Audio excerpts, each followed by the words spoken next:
Saudara-saudara yang terkasih, mari kita bersatu di dalam doa.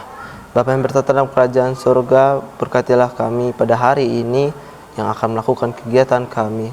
Biarlah firman ini dapat menyapa kami dan dalam hati kami, dalam kehidupan kami sehari-hari. Dalam nama Yesus Kristus, amin.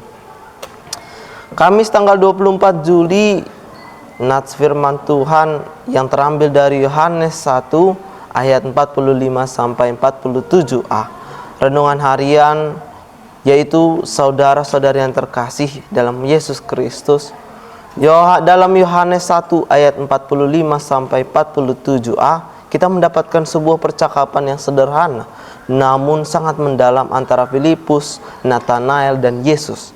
Filipus yang telah bertemu dengan Yesus menjadi percaya, segera mencari Natanael yang menyampaikan kabar sukacita bahwa mereka telah menemukan Mesias, Yesus dari Nazaret.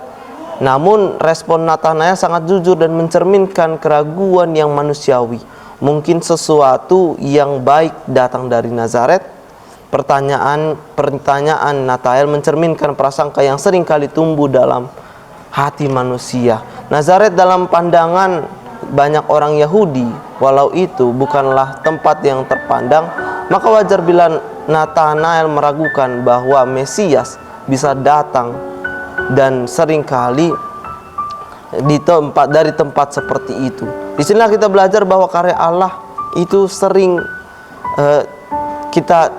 seringkali tidak sesuai dengan logika atau ekspektasi manusia.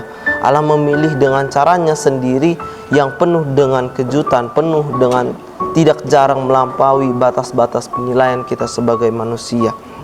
Namun jawaban Filipus terhadap keraguan Natanael sangat penting direnungkan. Mari kita lihat bahwa ia tidak berdebat panjang tetapi mengundang Natanael mengalami sendiri. Ini adalah panggilan iman yang sederhana namun kuat dan datang. Jadi lihatlah, dalam iman kita Kristen bukan hanya soal mendengar, tetapi soal mengalami perjumpaan pribadi dengan Kristus.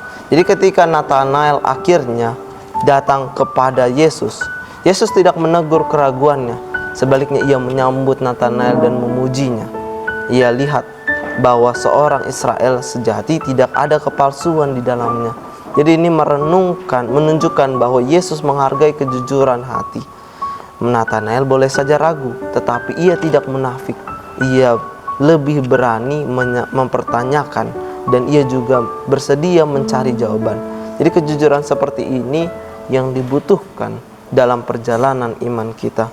Jadi sebagai umat percaya, kita diajak untuk menjadi Filipus yang segera membawa orang lain ke dalam Kristus, kepada Kristus. Tetapi kita juga diajak belajar dari Natanael yang meskipun ragu, bersedia datang melihat sendiri.